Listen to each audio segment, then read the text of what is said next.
இன்றைக்கி நம்ம சேனலில் என்ன ஸ்பெஷல் ரெசிபி பார்க்க போகிறோன்னா சிம்பிள் அண்ட் டேஸ்டியான பீட்ரூட் சாதம் எப்படி பண்ணுறதுன்னு தாங்க பார்க்க போகிறோம். இந்த பீட்ரூட் சாதத்தை குழந்தைங்களுக்கு லஞ்ச் பாக்ஸுக்கு செஞ்சு கொடுத்திங்கன்னா ஒரு பருக்க கூட மிச்சம் வைக்காமல் சாப்பிட்டு வருவாங்கங்க.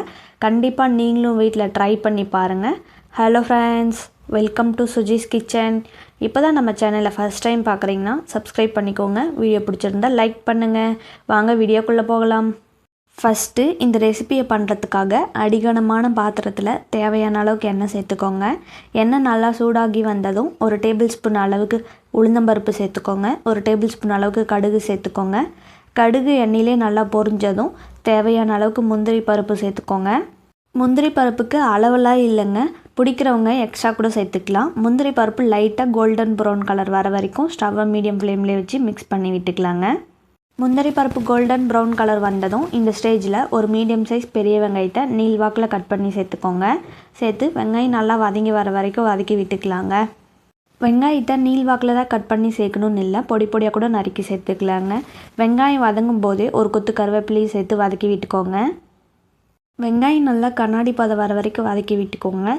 பாருங்கள், வெங்காயம் இந்த அளவுக்கு நல்லா வதங்கி வந்ததும் இந்த ஸ்டேஜில் வேக வச்ச பச்சை பட்டாணியை இதில் சேர்த்துக்கலாங்க. பச்சை பட்டாணியை 6 மணி நேரம் ஊற வச்சு நல்லா வேக வச்சு சேர்த்துக்கோங்க. பச்சை பட்டாணியை சேர்த்ததும் வெங்காயத்தோடு நல்லா மிக்ஸ் பண்ணி விட்டுக்கலாங்க. ஸ்டவ்வை மீடியம் ஃப்ளேம்லேயே வச்சு மிக்ஸ் பண்ணி விட்டுக்கோங்க. இந்த ஸ்டேஜில் ஒரு மீடியம் சைஸ் பீட்ரூட்டை இது போல் சீவிட்டு சேர்த்துக்கோங்க. பீட்ரூட்டை சேர்த்ததும் ஒரு நிமிஷம் நல்லா மீடியம் ஃப்ளேம்லேயே வச்சு வதக்கி விட்டுக்கலாங்க. பீட்ரூட் பிடிக்காதவங்க இந்த மாதிரி பீட்ரூட் சாதமாக செஞ்சு கொடுங்க, நல்லா விரும்பி சாப்பிடுவாங்க, வேணானே சொல்ல மாட்டாங்க. டேஸ்ட்டும் நல்லா இருக்குங்க. பீட்ரூட் ஓரளவுக்கு நல்லா வதங்கி வந்ததும் இந்த ஸ்டேஜில் உப்பு சேர்த்துக்கலாங்க. ஒரு டேபிள் ஸ்பூன் அளவுக்கு கல் உப்பு சேர்த்துக்கோங்க. உப்பு சேர்த்து ஒரு முறை நல்லா மிக்ஸ் பண்ணி விட்டுக்கோங்க. உப்பு சேர்த்து நல்லா மிக்ஸ் பண்ணதும் இந்த ஸ்டேஜில் நம்ம தண்ணி சேர்த்து பீட்ரூட்டை வேக வச்சு எடுத்துக்கலாங்க. அதுக்கு ஒரு 1/4 டம்ளர் அளவுக்கு தண்ணி சேர்த்துக்கோங்க. தண்ணி சேர்த்து ஒரு முறை நல்லா மிக்ஸ் பண்ணி விட்டுக்கலாங்க. மிக்ஸ் பண்ணி விட்டுட்டு ஸ்டவ்வை மீடியம் ஃப்ளேம்லேயே வச்சு பீட்ரூட்டை வேக வச்சு எடுத்துக்கலாங்க.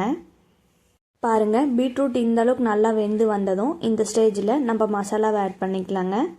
அதுக்கு ஒரு டேபிள் ஸ்பூன் அளவுக்கு வீட்டில் அரைச்ச மிளகாய் தூள் சேர்த்துக்கோங்க. கூடவே 1/4 டேபிள் ஸ்பூன் அளவுக்கு மஞ்சள் தூள் சேர்த்துக்கோங்க.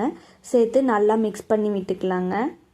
மசாலா நல்லா பீட்ரூட்டில் மிக்ஸ் ஆகிற அளவுக்கு மிக்ஸ் பண்ணி விட்டுக்கலாங்க.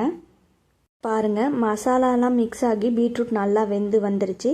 இந்த ஸ்டேஜில் ஆல்ரெடி வடித்து வச்ச சாதத்தை இதில் சேர்த்துக்கலாங்க. சாதத்துக்கு உப்பு சேர்த்து வடிச்சிருந்தா இந்த ஸ்டேஜில் உப்பு சேர்த்துக்காதீங்க. ஒருவேளை உப்பு சேர்த்து வடிக்காமல் இருந்தால் ஒரு 1/2 டேபிள் ஸ்பூன் அளவுக்கு மட்டும் உப்பு சேர்த்துக்கோங்க. சாதத்தை சேர்த்ததும் பீட்ரூட்டோட நல்லா மிக்ஸ் பண்ணி விட்டுக்கலாங்க. பாருங்கள், இந்த அளவுக்கு நல்லா பீட்ரூட்டோட சாதம் மிக்ஸ் ஆனதும் இந்த ஸ்டேஜில் நம்ம ஸ்டவ்வை ஆஃப் பண்ணிடலாங்க.